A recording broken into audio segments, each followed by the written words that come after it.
In this short video, I'll just be going over the officially announced rerun banner for the Kagura's Verity and the Polar Star, which will be coming within a few days from now at the time of publishing this video. And it will be for, of course, Tartaglia and for Yaimiko's signature weapons. So let's just get started. We'll start with Yaimiko. So her weapon is the Kagura's Verity. Now you'll notice, obviously, I don't have it. So I did give her the widsith, and it's a great substitute for her. So I would just say that now that more DPS Catalyst characters have come out, then the Kagura's Verity has way more value now during Yaimiko's rerun coming up. Because when it first launched, it was not as valuable because it was only technically useful for Yaimiko, right? But now, just so we're clear, Kagura's Verity, aside from being useful for Yaimiko, of course, it is useful for Heizo as well, who is also a DPS Catalyst user. It will be useful for a DPS build Nahida, if you want to build her for crit rate and crit damage and all that.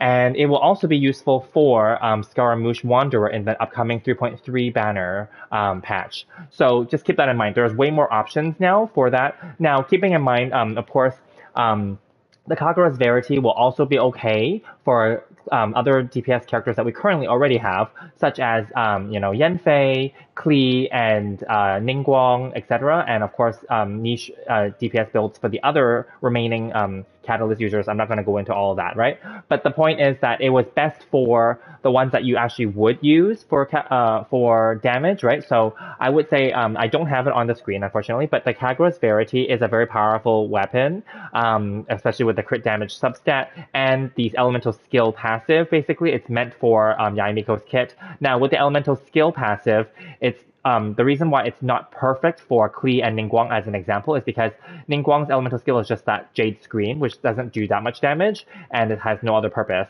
other than shielding and buffing her. And then the Klee's Jumpty Dumpties, again, they're very randomly placed, so it doesn't really benefit them that much, but of course it's not horrible. And then Yanfei's is like a one instance like explosion, right, for her skill, so that's why.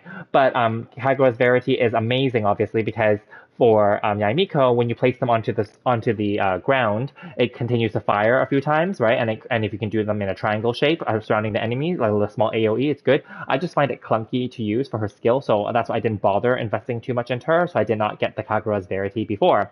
Now, having said that though, Chikanoy Heizo has a great elemental skill that's powerful, and of course, as we know, coming forward with Scaramouche, he will also have a powerful skill and burst. Of course, he's the main DPS. So that's why Kagura's Verity is a great option if you're not planning to go for Scaramouche's signature weapon in the next banner as well. So keep that in mind. And also, if you want to build your DPS Nahida, then actually Kagura's Verity is a really good weapon for her. Apparently, many people have tried it out and they said that it's actually her best DPS style weapon currently. Okay, so if you don't have it, what do you give your Yaimiko? I gave her the widsith, as you can see, but you can also give her a Solar Pearl. If you still have the Jotoko Tails from before, of course, newer players will not have this, but this is from last summer, not the current summer that passed, but last year's summer. So this is from the summer event, so that's a great weapon. Of course, if you are able to get these from the standard banner, the Lost Prayers is a great one, or losing 50-50 on the weapon banner, then you might get this as well. So these are great options for these DPS characters. Of course, there's always the Blackcliff as a great placeholder weapon that you can replace later as well. And there is other more niche options like Frostbearer, and you could technically go the EM way, which is like Malpamere. Those are okay too. But yeah, the best ones for these DPS characters will be the Widsith and Lost Prayers for those weapons, and maybe the Dodo Tails and the Solar Pearl. So keep that in mind. All right, so let's move along. Let's just go back to Childe now. So I do have his Polar Star, and I was lucky that I got it back then. I won the 50-50, and I didn't spend on it, so I'm happy. But yeah, this is not a must-have weapon for him. I just want to make this clear. His best 4-star weapon is actually the Rust. It actually matches his outfit. it is meant for him. Yeah, if you also have extra Thundering Pulses from the Yoimiya banner that's currently on for 3.2, and she had a previous rerun already as well recently, a few patches ago, this is not bad as well. It won't be the best, but it won't be bad for him as well. They're interchangeable. Like, he's very similar to Yoimiya, and he's also very similar to Hu Tao as well in many ways. So those are great options for him. But for 4-star options, the Rust is a really great option. Other than that, for the DPS side, then I think you would focus maybe on the Viridescent Hunt. Now this one, this is a battle pass weapon after all, so you do have to buy this. But it's a great weapon nonetheless, because the crit rate stat. If you are only using him for burst, then if you happen to have a Moon's Moon, that's okay too, but his actual main damage is coming from his skill, so I don't think that that's going to be great. He's not really a charge shot person, so Amos Bow is out of the question. If you happen to have an Aqua Simulacra lying around, this is also a really great weapon because this is a very universally powerful weapon. This is like basically the Staff of Homa, but it's like the bow version of that, or like the Jade Cutter, but the bow version of those. So I think there's many great options for Childe, so you don't necessarily need the Polar Star. Okay, but if you do have the Polar Star and you don't have Childe, for example, who can you give it to? You can give it to Yoimiya. It's also okay on Yelan as well. For any of the DPS or sub-DPS bow characters, you can give it to them. Maybe you could nichely give it to Tainari, but he has better options like the Amos Bow or his own Hunter's Path, of course. And then other DPS options may include Fischl or Kole if you build them that way, but most people probably wouldn't. So I wouldn't give them the Polar Star. If you have Childe, give them the Polar Star, but if not, I wouldn't bother going for this. I would be happy to just give him a Thundering Pulse, an Aqua Simulacra, or a Rust. Okay, so that rounds up the 5-star weapons. Let me just summarize that part and we'll talk about the 4 stars on the banner as well. I don't recommend polling on this banner, even though the Kagura's Verity is a really powerful weapon. Now, that is, I mentioned, for a variety of characters. If you had to poll between the Polar Star and the Kagura's Verity, then pick the Kagura's Verity. But if you could, if you don't need either of the weapons, which I will not be polling on the weapon banner, I don't need either of the weapons. Like I said, my characters have weapons that are suitable for them already. Then I would recommend skipping it altogether. Okay, so now let's quickly move into the 4-star weapons. Okay, so on the 4-star side, since we're on bow already, let's talk about the bow that's on the 4-star side. It's going to be the stringless. This is an amazing 4-star bow. This works really well on Venti. I've had it on him before. It also works really well on an EM build Fischl. It also works really well on if you use Amber or other characters like that, that's fine. Aloy, not many people have her anymore because only players from last year would have had her. But yeah, the stringless would work really well, basically for Yelan too, right? It would work well for Yoimiya. It would work well for a lot of characters. So this is great, even though the subset is EM, but the passive is a big boost to your burst and your skill damage. So this is a really amazing 4-star bow. Okay, now moving on, let's just go to Catalyst since we were there earlier.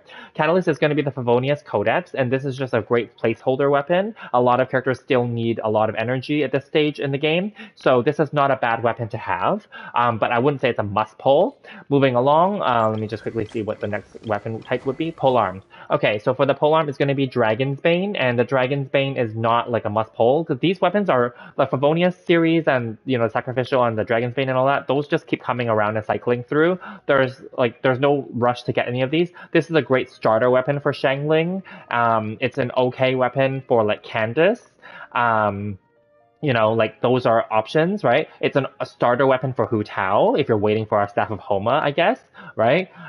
You could use it in those ways. But other than that, I wouldn't recommend this for majority of the players, of the characters. So yeah.